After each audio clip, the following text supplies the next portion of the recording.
The intruder's got Tom Stone in a vicious bear hug. Atomic Man lets him have it with an atomic right. The intruder is stunned, but not for long, and the chase is on.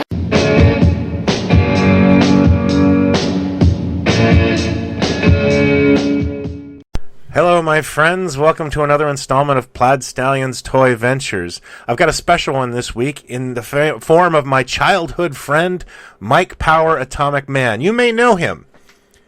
You may have noticed a recurring theme of Toy Ventures is Bionic Man knockoffs. I seem to have a predilection with them, and none is more supreme than Mike Power. I have truly saved the best for last. If there was a Bionic Man knockoff toy video game, Mike Power would be the big boss that you would fight at the end. So let's set the frame and give you a backstory as to what happened that created this amazing toy. In 1974, Hasbro's G.I. Joe, despite being the creator of the action figure, was starting to get kind of stagnant and beat up by competition. You had Big Jim at the door, as well as the Migos' World's Greatest Superheroes appealing to kids and A Planet of the Apes. And Joe, who had an amazing comeback in 1970 after the 1960s debacle over war toys with the Adventure Team, well, it just was starting to crush under its own weight. I mean, there was a lot of reissues. Even though they were doing new sets and delving into science fiction, it was like the same five guys being reintroduced. You know, Air Adventurer, Sea Adventurer. They had gimmicks, Kung Fu Grip, Fuzzy Beard.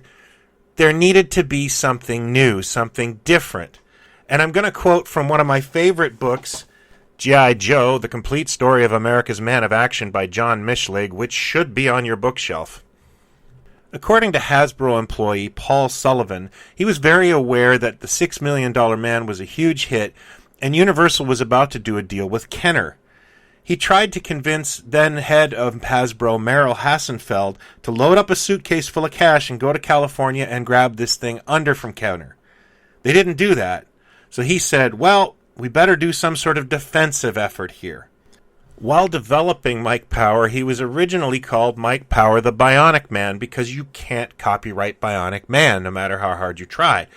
However, Hasbro's lawyers said that Kenner would have still sued them and they changed it to Atomic Man. Mego really didn't seem to care when they created Dr. Chrome Dome the Bionic Villain for Montgomery Ward's that same year. The first thing about Mike Power that's really interesting is he is not only the first G.I. Joe character ever to have a name, he is also the first one to have something of a backstory. Before then, you know, it was Air Adventurer, Sea Adventurer, and they let the child's imagination imprint on G.I. Joe. This concept, of course, was started by Barbie, but it was very rare that action figures got their own mythology back then. This was, of course, much more commonplace in the 1980s when you had tie-in comics and cartoons. So let's take a look at the comic book advertisement that would serve as Atomic Man's origin story. G.I. Joe meets the amazing Atomic Man begins at G.I. Joe's Secret Mountain Outpost, which would later become the Atomic Man playset. Very sneaky, Hasbro. Mike Power is trying to join the Adventure Team, and of course Joe is skeptical until he sees his amazing limbs. Mike explains that he wouldn't settle for the disabled limbs he was born with and spent his entire life creating fantastic new atomic parts for his body. I can honestly remember as a kid wondering, like, did he saw off his arm and leg? It was a little grisly, but thankfully they never explained. Joe puts Atomic Man through the test, and he runs 200 miles an hour with one bionic leg. I don't know how that works. And his atomic arm can lift 10,000 pounds, and Joe's worried he's going to break the machine. And of course, he's got his atomic eye, which is a light pipe in his head, that can see through 6 feet of solid steel. Not surprisingly, Atomic Man measures up to be in the Adventure Team, and is greeted by his new co-workers, Joe, and Joe. Hasbro purposely marketed Mike Power as an outsider to the Adventure Team to not tie up Joe with some sort of bionic storyline. That way they could just discontinue him and keep the adventures of G.I. Joe going. Nothing is more telling than the fact that Mike Power has the trademark Joe scar, but on the left side of his face, not the right side. Atomic Man was outfitted with a clear plastic arm and leg to give the appearance of being bionic. He also, as I mentioned, had a light pipe in his head to simulate having kind of like a laser X-ray eye. It was kind of a neat feature. He could also do Morse code signals. In his arm, he had a lever that he could twist his hand around, and you could use that to power the copter they gave him. Now, I cannot find my loose copter. I have moved. I know it's around, but never move, collectors. Never move. To simulate that he could fly with it, and of course that was used to great effect, even though it's not in the backstory comic. Hasbro did not choose to put him in a quasi-futuristic outfit, merely some leftover Joe clothes from other sets. He was also sold barefoot. I guess this is a price point issue. He is coming with that copter blade, and he's got a few bells and whistles. He is also not flocked. I am assuming that is also a price point issue for Hasbro, or they were worried it would interfere with the light pipe. He was the first G.I. Joe I ever bought that didn't have the fuzzy beard as a kid, and I was confused. Even though Mike Power was a member of the G.I. Joe Adventure Team, he was marketed separately with his own playset, the Secret Mountain Outpost we just talked about, and a series of outfits. These were mainly recycled or repurposed G.I. Joe outfits, but in Atomic Man packaging. Apparently, you can even find some that say Mike Power Bionic Man if you look hard enough. Hasbro quickly swept that under the carpet. These Atomic Man branded sets are extremely hard to find. I don't own any of them. I've tried to buy them, but I'm just not that big a player. There are 7 different sets, I believe, with names like Special Assignment, Fangs of the Cobra, Challenge of the Savage River, and they're really in gorgeous packaging, and I wish I would stumble upon some. Mike Power was sold in the U.S. and Canada on this gorgeous blister card depicting him running, of course, which was a great action feature.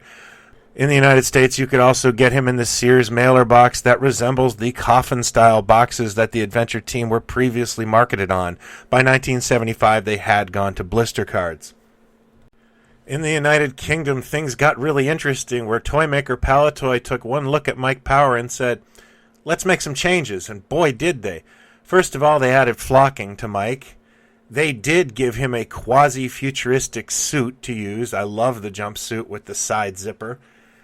And they gave him the feature that I always find curious, an atomic pacemaker.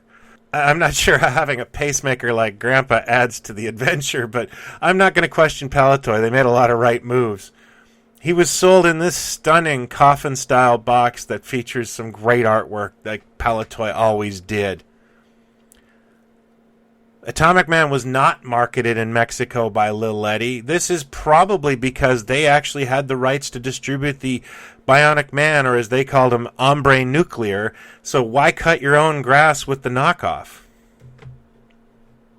Atomic Man sold very well in 1975. I attribute this to a couple of factors. 1, a great awareness campaign. 2, beating Steve Austin to the market. And 3, Steve Austin probably sold out. He was like the Cabbage Patch Kid of 1975, but Atomic Man was readily available, so he became a great substitute.